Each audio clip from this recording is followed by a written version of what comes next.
Po mga kapraps, pupuntahan po natin ngayon ang isang property na for sale dito sa bayan ng Kalawan, Laguna. Ayan lang po ang sementadong kalsada mga kapraps. Tapos ang distansya nito sa main road ay wala pa pong 2 minuto. Napakalapit ng mga kapraps. Pasok na po dito ang sasakyan. Bali ang property na i-offer ko ngayon sa inyo ay isang farm lot. Ito na po mga kapraps yung may kawayan na yan. Yan na po mismo ang property. Tapos gilid lang din po siya ng kalsada. May kalsada pa dito. Ito yung simula ng property mga kapraps yan. Yang may puno ng mangga na yan. Tapos diretso po yan hanggang doon. Diretso po yan hanggang doon mga kapraps. So yan, pasok tayo. Bali ang sukat ng property na i-offer ko sa inyo ngayon ay 2.3 hectares. So dito nga po sa bayan ng Kalawan, Laguna. Dito sa frontage o sa harap ng property may puno ng mangga ito. Tapos yan, marami itong mga tanim mga kapraps. Dito may lansones, may kaimito. Tapos mayroon din mga puno ng kawayan at mayroon pong mga puno ng saging. Okay, pasok tayo mga kapraps. Ikutin natin ang property.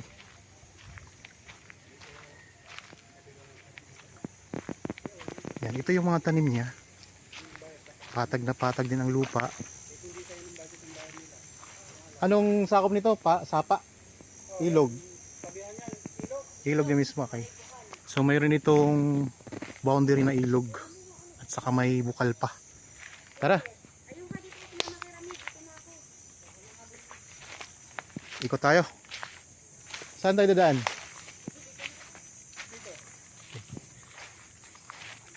Yan, may mga puno ng kaimito, malaking kaimito.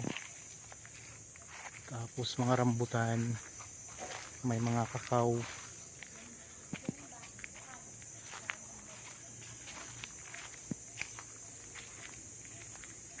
Mga lansones. Ha? Okay, meron itong sakop mga kaprops na 3 bahay. Dito sa loob mismo ng property. So kasama na po yan sa bentahan. Ang dami mga lansones din dito mga kaprops. So ang pinaka boundary niya, yung may mga saging na yan hanggang dito.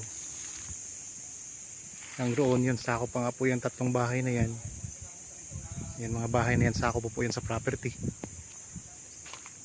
Tapos pupunta tayo doon sa may ilog, yung pinaka boundary ng property. Meron ding mga puno ng saging. Tapos dito sa gilid mga kapraps nang dinadaanan natin ay maraming mga halaman. Gagandang mga halaman. Tapos marami ding mga rambutan Daming rambutan mga kapraps. So farm lot ito.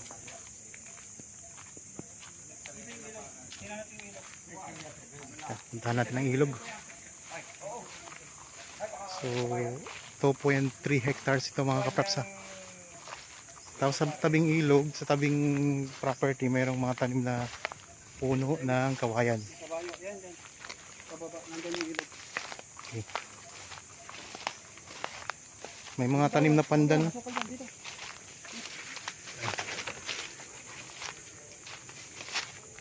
Meron ding mga puno ng abukado at may langka. May mga langka. Mga puno ng niyog. So, maraming mga prutas mga kapraps. Ito yung mga puno ng langka. Puno ng langka. Tapos may kawayan dito sa gilid ng ilog. Ito na yung ilog. Yun. Pinaka-boundary na ito ng property. Ilog. Oh, ilog. Gilid lang to. Nandun pa. Mahaba pa yung Pero boundary na to. Oh, boundary na. Yung kabila hindi na yan. Okay. So ito na yung pinaka-boundary mga kapraps ng property. Ilog. So mahaba ang nito, ang pinaka naka-front sa ilog. Kasi 2.3 hectares ito. May bukal pa ito. Saan banda yun? Doon. Papupuntahan din natin. Tapos dugtong natin yung bukal. Okay, puntahan natin yung meron pa pala itong sakop na bukal. Ang bukal sakop mismo ng property. Ayun.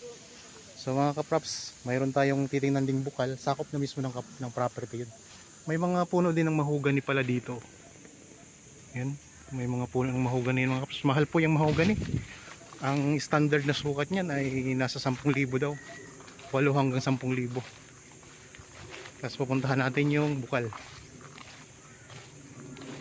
May mga santol din pala na tanim. Yan yung mga sakop na bahay. Pwede kayo dito mag-alaga ng iba't ibang alagang hayop. May alagang kabayo.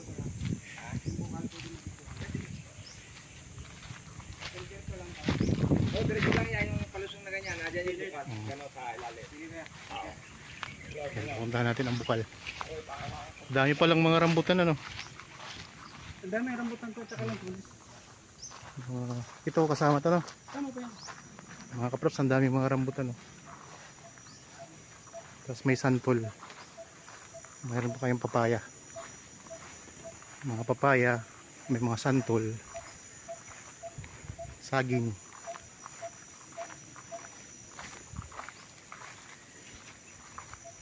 So sa mga interested po sa property, pwede kayong tumawag, mag-text o kaya mag-chat sa contact details na nandyan lang po sa inyong mga screen.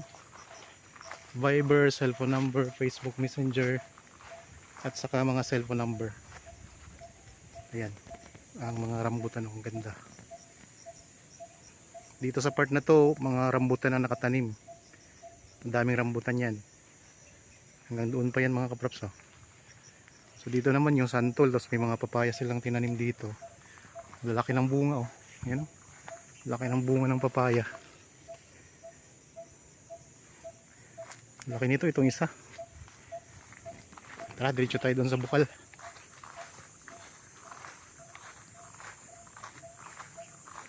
Ang korte ng lupa ay ano siya, rectangle mga kaprops. Parihaba ang sukat, ang korte. Dito marami ding mga, dito naman sa part na ito may mga lansones naman. May mga puno ng saging, maraming puno ng saging yan. Tapos dito may mga lansones. Ayan, daming lansones din dito mga kaprops. Tapos may rambutan din. Yan, mga lansones naman na naka ano dito, nakatumpok-tumpok. Parang tumpok-tumpok ang pagkatanim, ang ganda. Sa kagandahan nga po mga kaprops, tabi kayo ng ilog. Kasi marami tayong mga viewers o kayo mga buyer na naghahanap ng property na katabi mismo ng ilog. Tapos ito may mga kawayan kayo na pwede nyo gamitin para kung sakaling magtayo kayo ng kubo, wala na kayong problema sa kawayan. So ang gagawa na lang babayaran nyo yung mga kawayan, dami.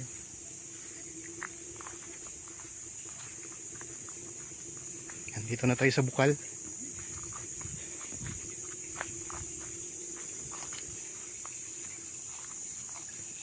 Pre, sobrang lamig. Subukan. Starring ka dito. Ha? Starring ka dito. Sa video. Alam, haliwa.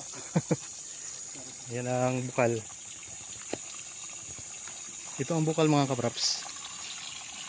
Pwede itong inumin, di ba? Yan, pwede itong inumin mga kaprops. Ang linis ito. Tingnan nyo mga kaprops. No? Yung lupa mismo ay merong merong bukal. Merong tubig na umaagos. Ayan, ano ko lang ha.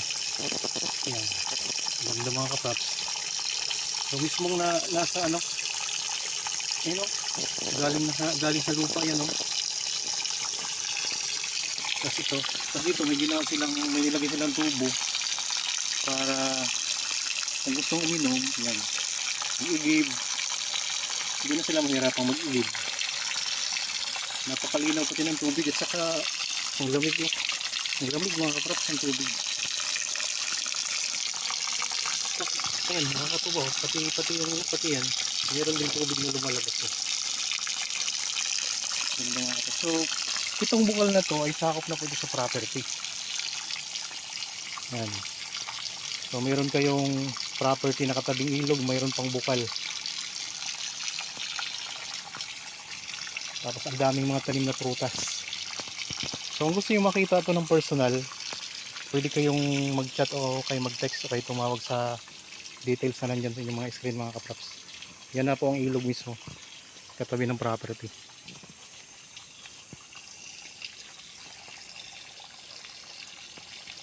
Ganda no, may bukal na ano. Sige pa natin dito. Tapos ang ganda ng ng tubig nandun mismo sa lupa lumalabas. Hindi mo malaman kung saan nanggagaling. Ba't Kaya lalim ng lupa? ganda mga kapaps dito. Yan dito sa yan yung bukal.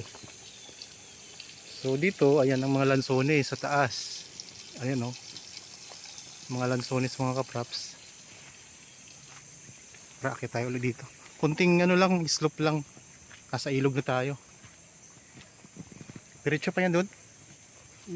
Diretso pa yan doon mga kapraps. Malakas po kasi 2.3 hectares. Okay.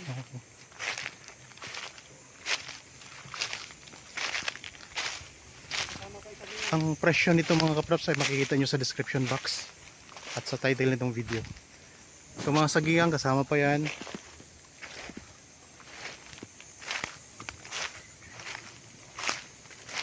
Ayos na ayos mga kapraps.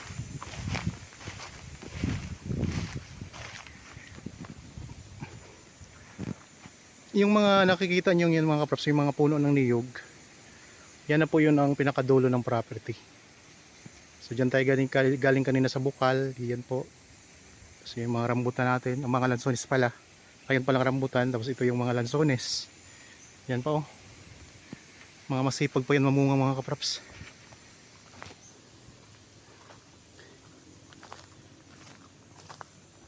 So mayroon po akong Facebook page, like po mga kapraps sa mga video doon at saka follow naman po para madagdagan ng followers ko. Kasi nagpo-post din kami doon ng mga property. Yung mga short videos lang po mga kapraps para mabilis agad namin ma-post. So ayun, balik na ulit tayo dito sa hindi na natin kanina na mga rambutan So ulitin ko lang mga kapraps, ang property na ito ay 2.3 hectares. Titulado, may sakop po na 3 bahay, katabi ng ilog, package na to. Meron pang bukal sa loob mismo ng property. Tapos ang mga tanim, ang dami. Ayan, ito yung puno ng santol. Santol, langka, mangga, abukado, rambutan, mga lansones, saging. Tapos may mga kawayan sa gilid. Nandito sa gilid may mga kawayan sa gilid ng ilog. Meron na ditong linya ng kuryente at saka tubig. Patag na patag po ang lupa. So ang gandang property mga kapaps.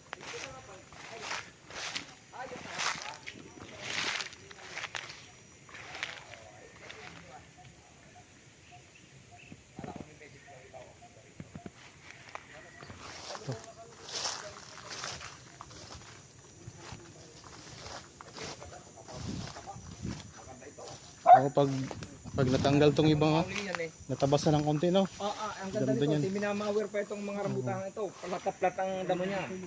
Napakaganda nito. Yung teka. Ay naku. Ay okay na. Yan, pwede ka dito mag-alaga ng mga manok mga kaprap sa panabong lang. Ang poultry hindi pwede rito at maraming mga bahayan na rin po sa may bandang unahan yung kaninang dinaanan natin. So ito yung mga bahay kanina nasakop ng property. Yan po, 3 yan. Dito yung 1, 2, 3. So 3 bahay po ang sakop nito. Yan, pabalik na tayo doon sa unahan ng property mga kapraps. Sa mga viewers po ngayon, maraming salamat po. Lalong na sa mga subscriber ko, tayo po ay umabot na ng 11,000. So maraming salamat po sa pagsuporta. At sana po ma-share nyo na rin po ito sa inyong mga kakilala, kaibigan, kamag-anak na naghahanap ng property na gustong gawing investment. Baka dito po sila makahanap ng mga magugustuhan po nilang gawing maging investment po nila mga kapraps. So, marami tayong available pa dito at ang gagandang property pa. So para naman po sa karagdagang katanungan, dyan lang din po kayo kumontak sa mga contact details na ayan lang po sa inyong mga screen mga kapraps. So may mga katanungan kayo, gusto nyo pong malaman, kontakin nyo lang po kami para masagot po namin ang inyong mga tanong. So ang kagandahan po mga kapraps, tabing kalsada lang itong property. Ayan lang po ang kalsada, oh, yung pinanggalingan natin kanina sa pinakauna ng video. At sa main road po, ang distansya nito ay wala pang 2 minuto na travel time mga kapraps. Napakalapit lang po.